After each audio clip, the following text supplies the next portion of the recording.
Baik, selamat pagi dan salam sejahtera untuk kita semua. Pada kesempatan kali ini saya ingin menyampaikan skripsi saya yang berjudul Prediksi Tingkat BRC Kawasan Danau Sentarum. Yang disusun oleh saya sendiri, Virginus Rizky, dengan pembimbing satu saya, Dr. Insinyur Kartini MT Ibu ASEAN Eng Akp, pembimbing kedua, Bapak Dr. Stefanus Bardian Surya Musoka STMT IPM, penguji satu, Bapak Eko Yulianto STMT, dan penguji kedua saya, Profesor Dr. Heni Herawati STMT IPM. Erosi sendiri merupakan peristiwa berpindahnya atau terangkutnya tanah atau bagian-bagian tanah dari suatu tempat lain oleh media alami. Pada peristiwa erosi, tanah atau bagian-bagian tanah dari suatu tempat terkikis dan terangkut yang kemudian diendapkan pada tempat lain. Kemudian bahaya erosi ini banyak terjadi di daerah-daerah lahan kering, terutama yang memiliki keringatan lereng sekitar 15% ataupun lebih. Tanah kering yang rentan terhadap erosi terutama adalah tanah persolik, merah, kuning yang mempunyai areal terluas di Indonesia, kemudian disusul oleh tanah latosol yang kemiringan lereng agak curam sampai curam, terutama tanah-tanah yang tidak tertutup tanaman. Adapun tujuan dari penelitian saya yang pertama mengidentifikasi faktor-faktor yang dapat menyebabkan erosi di kawasan Danau Sentarum, menentukan tingkat bahaya erosi kawasan Danau Sentarum dengan metode USLE. Kemudian yang ketiga, membuat peta tingkat bahaya erosi di kawasan Danau Sentarum yang dapat menggambarkan kelas dan klasifikasi bahaya erosi menggunakan perangkat lunak ArcGIS. Yang keempat, menentukan tindakan khusus konservasi tanah yang sesuai diterapkan untuk mengurangi tingkat bahaya erosi kawasan Danau Sentarum.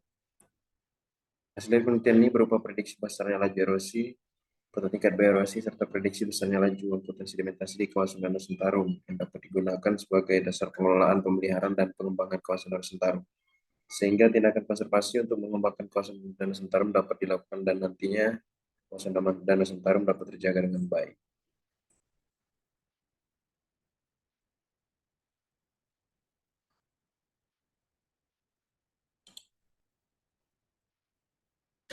Adapun diagram alir dari penelitian ini, pertama itu mulai, kemudian melakukan tinjauan pustaka, selanjutnya pengumpulan data, kemudian ada data primer yaitu sampel tanah, dokumentasi, penampang sungai, kemudian data sekunder atau ada peta bumi Indonesia, data batas administrasi, data digital elevasi model, data jenis tanah, data penggunaan lahan, data curah hujan Tropical Rainfall Measuring Mission atau TRMM yang telah divalidasi, data curah hujan dari tahun 1998 sampai 2012. Kemudian dilakukan analisa faktor resipitas hujan, selanjutnya analisis faktor erodibilitas tanah, analisis faktor kemiringan lereng, analisis faktor tutupan lahan, kemudian dilakukan tindakan konservasi. Selanjutnya dilakukan analisis erosi dengan metode USLE, yaitu A sama dengan RK, R dikali K dikali S dikali C dikali P. Selanjutnya dilakukan pemodelan menggunakan perangkat lunak ArcGIS, kesimpulan dan saran selesai.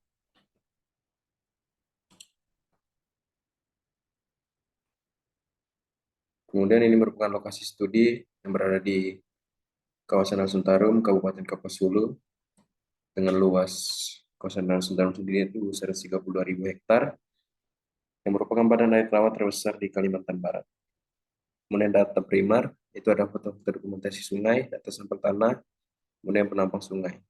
Selanjutnya data sekunder itu ada peta DEM atau Digital Elevasi Model dari Demnas, Badan Informasi Geospasial, peta bumi Indonesia Provinsi Kalimantan Barat dari Badan Informasi Geospasial, peta jenis tanah Provinsi Kalimantan Barat, Balai Besar Penelitian dan Pengembangan Sumber Daya Lahan Pertanian, peta tutupan lahan Kalimantan Barat, Direktorat Inventarisasi dan Pemantauan Kementerian Lingkungan Hidup dan Kehutanan, peta batas administrasi Kabupaten Kota Provinsi Kalimantan Barat, Bapeda Provinsi Kalimantan Barat, data curah hujan TRMM yang tervalidasi, data curah hujan tahun 1998 sampai 2012 dari Balai Wilayah Sungai Kalimantan atau BWSK 1.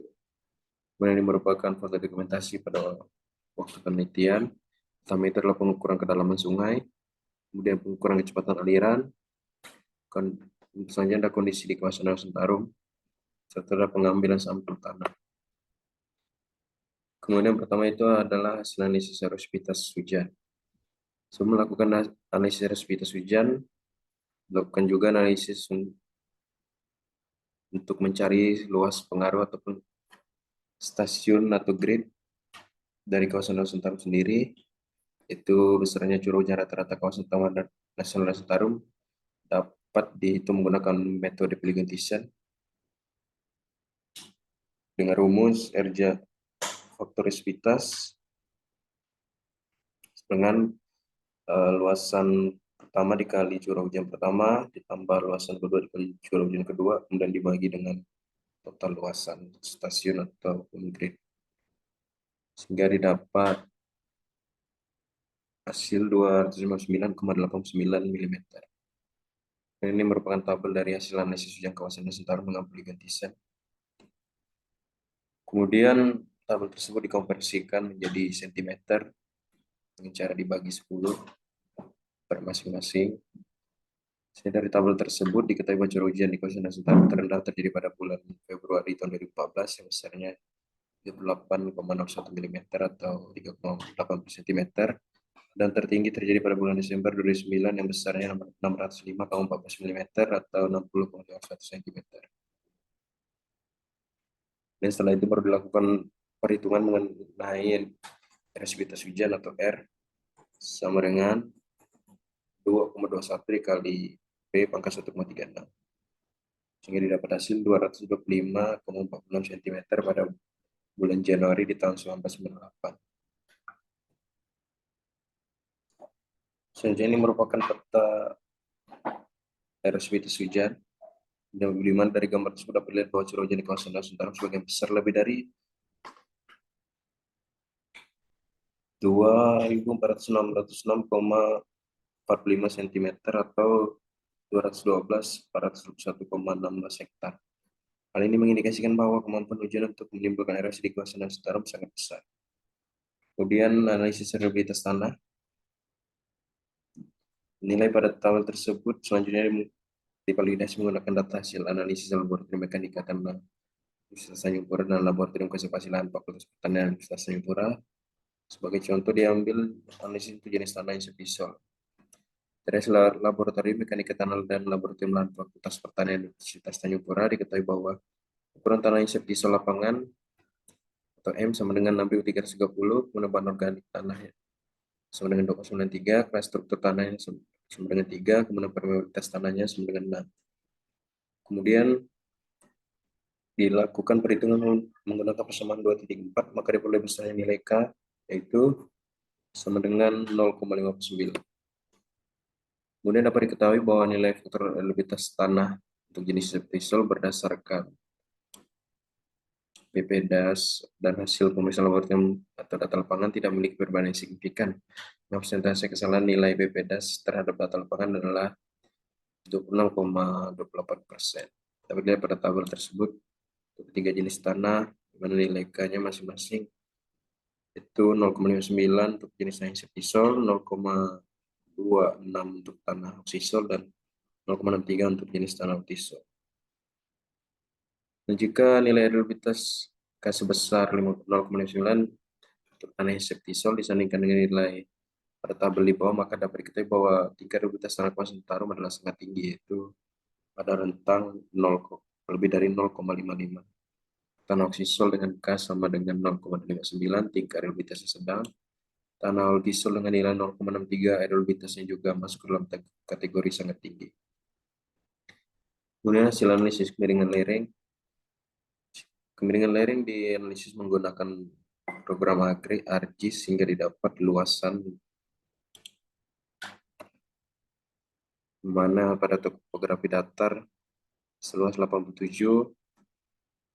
43,57 hektar, untuk landai 69.236,80 hektar, agak curam 167.227,28 hektar, curam 25.578,3 hektar, dan sangat curam yaitu 25.436,90 hektar, dengan total luasan 374.522,78 hektar.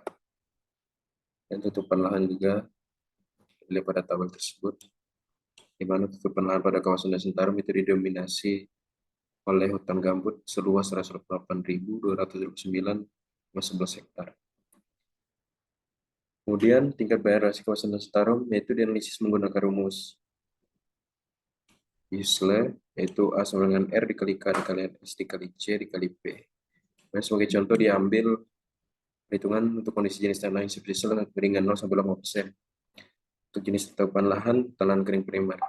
Diketahui besarnya erosivitas yaitu 2155,22. Faktor erosivitas tanahnya di subsistel 0,59, faktor kemiringan lerengnya 0 sampai 8% yaitu 0,4 untuk faktor LS.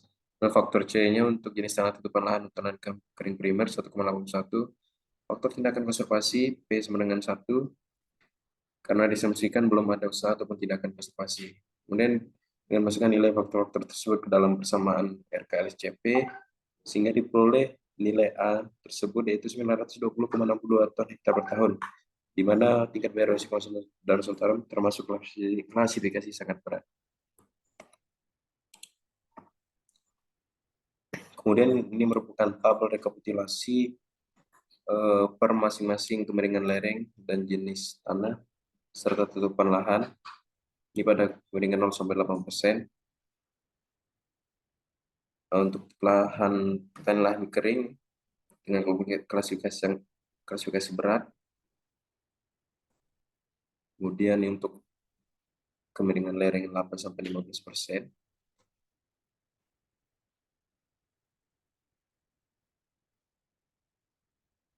Kemudian hasil analisis tindakan konservasi kawasan Danau Sentarung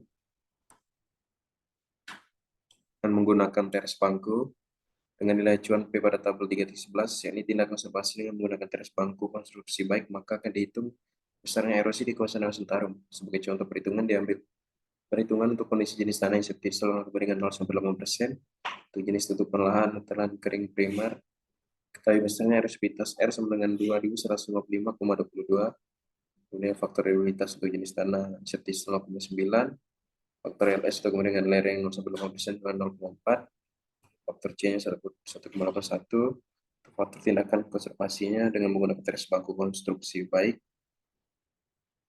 sama dengan 0,04. Dengan memasukkan nilai faktor tersebut ke dalam persamaan RKCP, maka didapat nilai erosinya sebesar 37,15 ton hektar per tahun. Dari analisis dapat diketahui bahwa dengan melakukan tindakan konservasi menggunakan teres bangku konstruksi baik, besarnya erosi lahan di Danau Sentarung berkurang kurang lebih 90% atau besar erosi sebelumnya. Tindakan konservasi menggunakan teres bangku konstruksi baik adalah 920,60 ton hektar per tahun berkurang menjadi 37,15 ton hektar per tahun.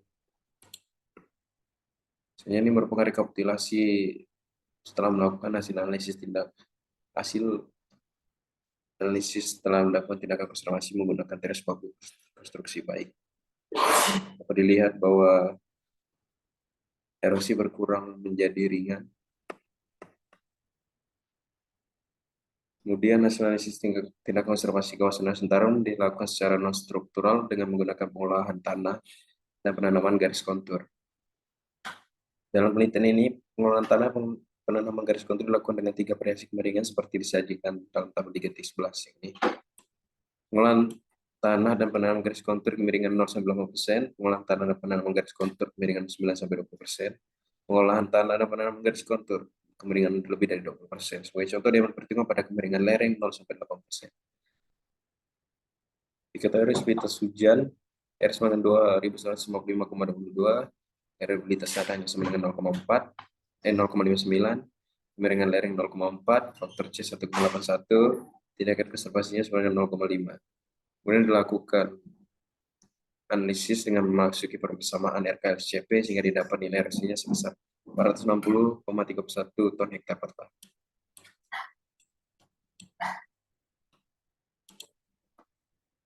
Dari hasil analisis dapat diketahui bahwa dengan melakukan tindakan konservasi menggunakan pengolahan tanah penambang menurut garis kontur kemiringan 0 sampai 8%, besarnya erosi di lahan di kawasan Danau Sentarung berkurang kurang lebih 5% atau besarnya sebelum adanya tindakan konservasi menggunakan pengolahan tanah dan penanaman garis kontur yaitu 920,62 ton hektar per tahun berkurang menjadi 460,31 ton hektar per tahun. Ini merupakan tabel dari rekapitulasi hasil analisis tindakan konservasi menggunakan pengolahan tanah dan penanaman garis kontur pada kemiringan 0,5%.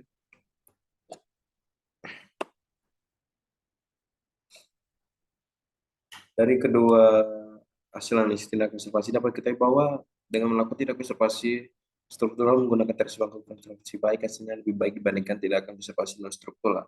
Struktural tindakan konservasi menggunakan pengolahan tanah penanaman garis kontur dapat dilihat pada gambar di samping, yaitu merupakan data tingkat erosi pada kawasan Danau Sentarum yang dimana didominasi oleh warna merah yang menunjukkan erosi terjadi sangat berat. Nah, dari hasil analisis tingkat bahaya erosi di kawasan Danau Sentarum dapat diketahui bahwa untuk jenis tanah septisol dan tisol dengan variasi kemiringan lereng tutupan lahan bahaya erosinya sebagian besar dapat diklasifikasikan sangat berat. Kecuali untuk kawasan dengan tutupan lahan hutan, lahan kering primer dan pertanian, lahan kering pada kemiringan datar 0,0 sampai 8%, klasifikasi tingkat bahaya erosi adalah berat. Hal ini menunjukkan bahwa jenis tanah yang mengandung komponen septisol dan fosforit merah altisol rentan terhadap erosi. Sedangkan untuk tanah oksisol pada kemiringan 0-8% datar dengan tutupan lahan pertambangan, klasifikasi erosi bahaya, tingkat bahaya erosi dan pertanian lahan kering, tingkat bahaya erosi sedang. Pada kemiringan lereng landai, 8-15% klasifikasi bahaya erosi dengan tutupan lahan pertanian lahan kering adalah berat. Dengan hasil tersebut, maka dapat dikatakan bahwa secara umum kawasan Danau Sentarum adalah kawasan yang rentan terhadap erosi sehingga perlu dilakukan tindakan khusus konservasi tanah. Nah, dari hasil analisis tindakan konservasi bahwa kawasan Danau Sentarum diketahui tindakan struktural dengan membuat res bangku konstruksi baik memberikan hasil yang lebih baik dibandingkan tindakan struktural pengolahan tanah penanaman organik kontur. Hasil yang diperoleh dari tindakan konservasi struktural menggunakan konstruksi baik adalah tingkat erosi di kawasan Danau Sentarum berkurang hingga kurang lebih 90%. Ada pun kesimpulan dari skripsi saya ini, yang pertama itu faktor-faktor penyebab erosi di kawasan Danau Sentarum adalah faktor erosivitas, erodibilitas, kemiringan lereng, serta tutupan lahan. Di mana karena letak astronomi dan geografisnya, maka faktor erosivitas kawasan Danau Sentarum tinggi. Faktor erosivitas kawasan Danau Sentarum tinggi karena jenis tanah yang dominan isoptisol dan lutisol yang merupakan tanah yang peka terhadap erosi. Faktor kemiringan lereng menjadi faktor yang pengaruh karena kawasan Danau Sentarum sebagai besar adalah curam. Sedangkan untuk tutupan lahan menjadi salah satu faktor penyebab erosi adalah karena sebagian besar vegetasi di kawasan Danau Sentarum adalah tanaman di lahan gambut dan bertumbuh kecil dan akarnya kurang kuat dibandingkan tumbuhan yang tumbuh di tanah padat. Hal ini karena tanah gambut terdiri dari sisa bahan organik berupa serat kayu dan akar-akar yang belum lapuk yang dapat menimbulkan rongga sehingga saat penanaman akar tidak mencapai tanah. Dari hasil analisis tingkat erosi di kawasan Danau Sentarum dapat diklasifikasikan sangat berat dengan detail pada kemiringan 0-8%. Jenis tanah insektisol adalah 1.786.635,01 ton hektar per tahun. Kemudian untuk lereng lebih dari 40%, yaitu untuk jenis tanah insektisol adalah 41.997.771,85 ton hektar per tahun. Jenis tanah oksisol di 18.340.921,41 ton hektar per tahun. Dan untuk kultisol yaitu 885,56 ton hektar per tahun. Dari hasil pemetaan diperoleh total erosi keseluruhan di kawasan Danau Sentarum diklasifikasikan sebagai berikut. Tingkat erosi berat yaitu 1060,8 ton hektar per tahun dan sangat berat 234, 725, 120,25 ton hektar per tahun. Total erosi yang didapat setara dengan nilai erosi yang dihasilkan berjenis tanah dengan variasi kemiringan dan tutupan lahan seperti disajikan dalam poin 2. Dari hasil analisis dapat diketahui bahwa tindak konservasi tanah kawasan Danau Sentarum yang paling baik dengan melakukan tindakan struktural, yakni membuat teras bangku konstruksi baik, memberikan hasil yang lebih baik dibandingkan tindakan non-struktural, pengolahan tanah, dan penanaman menurut garis kontur. Hasil yang diperoleh dari tindakan konservasi struktural menggunakan konstruksi baik adalah tingkat bahaya erosi kawasan Danau Sentarum berkurang kurang lebih 96%. Ada saran yang bisa diberikan, yaitu pertama terkait dengan faktor erosivitas perlu dilakukan analisis menggunakan pesanan lain dapat menampilkan erosivitas bulanan sehingga tingkat bahaya erosi per bulan dapat diprediksi. Yang kedua itu ada terkait faktor erosivitas. Nampilkan ini faktor erosivitas hasil uji laboratorium dibandingkan dengan faktor erosivitas dari BPDAS. Nah, ini menghasilkan presentasi yang cukup besar sehingga untuk penelitian selanjutnya perlu dilakukan analisis permeabilitas atau merupakan salah satu faktor penentu permeabilitas di lapangan dibandingkan dengan hasil analisis laboratorium agar faktor elektabilitas kawasan Danau Sentarum yang digunakan dalam analisis selanjutnya mendekati keadaan yang sebenarnya. Kemudian yang ketiga terkait faktor kemiringan lereng. Jika dalam penelitian kemiringan lereng digunakan berdasarkan peta JIS, maka disarankan jika dilakukan penelitian selanjutnya kemiringan lereng berdasarkan panjang lereng dan hasil pengukuran lapangan. Yang keempat itu Terkait faktor tutupan lahan, perlu dievaluasi kembali jenis tutupan lahan di kawasan Danau Sentarum karena data untuk tutupan lahan dan dalam penelitian ini hanya bersumber dari data sekunder yang didapat dari Dinas Kehutanan dan data dari Badan Pusat Statistik Kapuas Hulu. Pada baiknya jika data sekunder yang digunakan maka data berasal dari berbagai sumber, baik dari instansi terkait, pengelola kawasan Danau Sentarum, LSM maupun data dari hasil penelitian lapangan yang pernah dilakukan. Yang kelima terkait peta rawan erosi dari penelitian ini, karena peta yang dibuat hasilnya adalah peta tingkat erosi secara keseluruhan, maka pada penelitian ini selanjutnya perlu dibuat peta rawan erosi per faktor penyebab erosi, sehingga dapat dipetakan berapa luasan hektar daerah yang rawan erosi per faktor erosivitas, reliabilitas, lereng-lereng, serta tutupan lahan. Dan berapa besarnya untuk masing-masing faktor. Dengan demikian, hasil pemetaan dapat dijadikan kontrol untuk analisis erosi di kawasan Nusantara. Kemudian yang keenam, perlu dilakukan penelitian lebih lanjut dan lebih detail mengenai erosi di kawasan Nusantara yang merupakan daerah konservasi lahan basah terluas di Indonesia dan menggunakan metode lain, sehingga hasil penelitian ini dan penelitian selanjutnya digunakan menjadi acuan untuk mendukung pengelolaan dan pengembangan kawasan Nusantara, sehingga kelestarian kawasan Nusantara dapat terjaga. Analisis erosi di kawasan Nusantara. Yang ketujuh, analisis erosi di kawasan Nusantara berlanjutkan dengan menghitung erosi per bulan, membuat indeks tingkat erosi di kawasan Nusantara, sehingga dapat dilakukan simulasi konservasi lahan dengan berbagai tipe penggunaan lahan. Sekian presentasi yang dapat saya sampaikan. Terima kasih. Selamat siang.